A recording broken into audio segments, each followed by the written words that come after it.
If you have a child that's having some bully issues, this video will cover how to stay aware of your surroundings and the bully to help avoid any kind of problem before it even starts.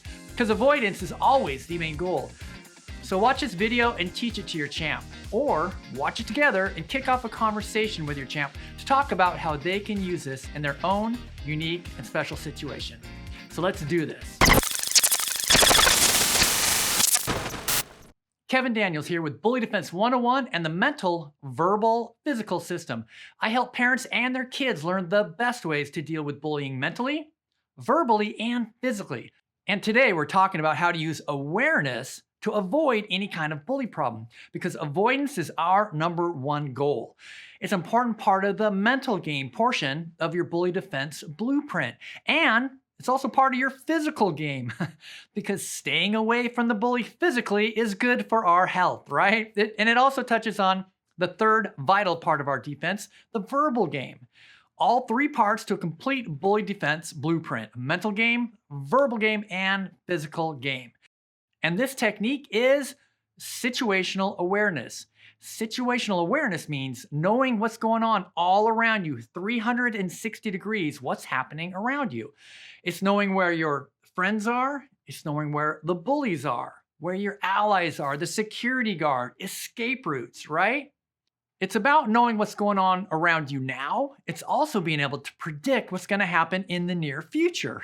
For example, you're eating lunch and you know the lunch session is about to end. You know where the bully is sitting, and maybe you know where their next class is, so they're going to be heading off to class real soon. And maybe your class is across campus that way. Instead of taking a chance on running into them, maybe you take a longer way around to get to your next class and eliminate that chance of running into that person.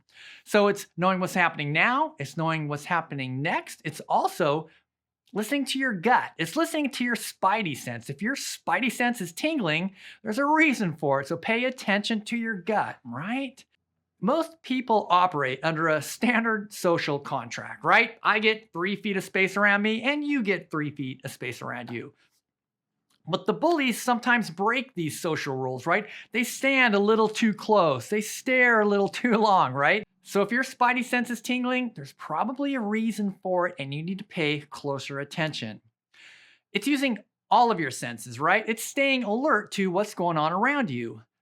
Does the phone help? Is walking around staring at your phone going to help you pay attention to what's going on around you? Is texting or scrolling through social media, is that going to help you pay attention to the bully? How about your earbuds? Do you have your earbuds in and you're just paying attention to some music and walking down the way? Maybe you don't hear the bully coming up behind you? Keep the earbuds out.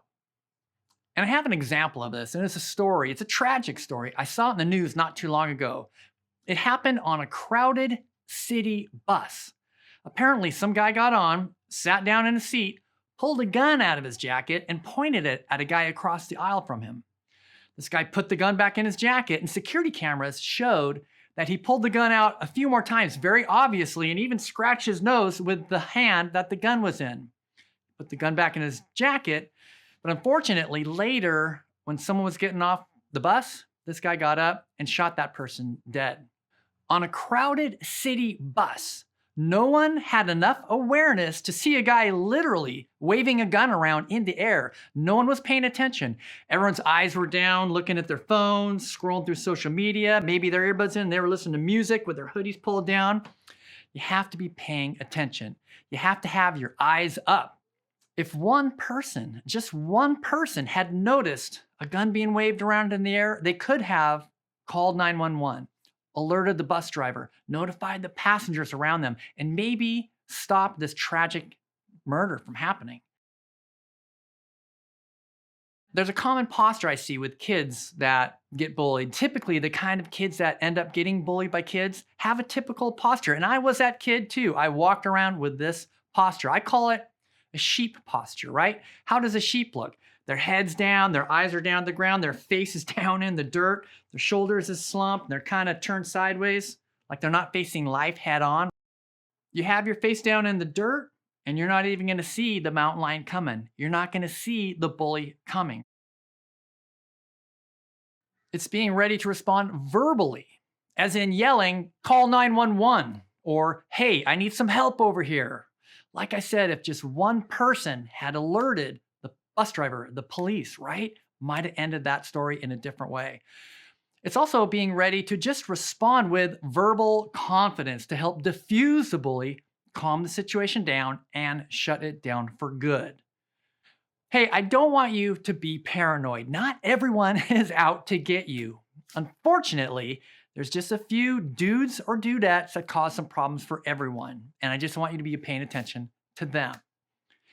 So keep your eyes up, keep your ears open, look for the good stuff and the good people all around you. And if your spidey sense starts to tingle, trust your gut and move away from what's bothering you towards the things that make you feel safe and confident, like friends, family, teachers, the security guard, right? And stop staring at your phone. All right, let's use this. I have an exercise called a Put It Into Practice Challenge.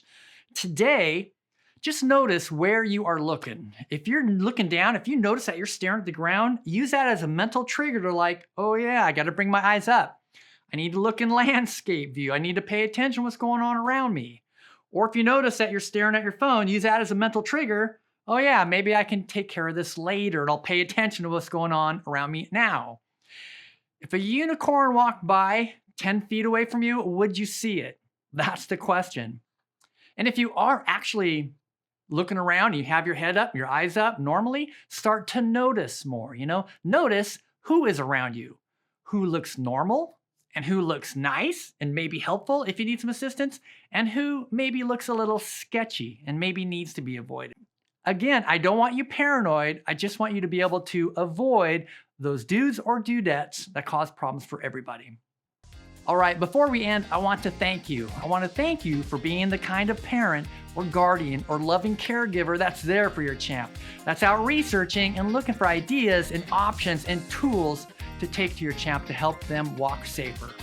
All right, if you got some good stuff out today, hit the like button down below and consider subscribing. And please feel free to share this video with another parent that maybe you might know that you think maybe this could help out. Plus, if you'd like some more training, check out the other videos on this channel. And I'll see you in the next video. Make it a great day.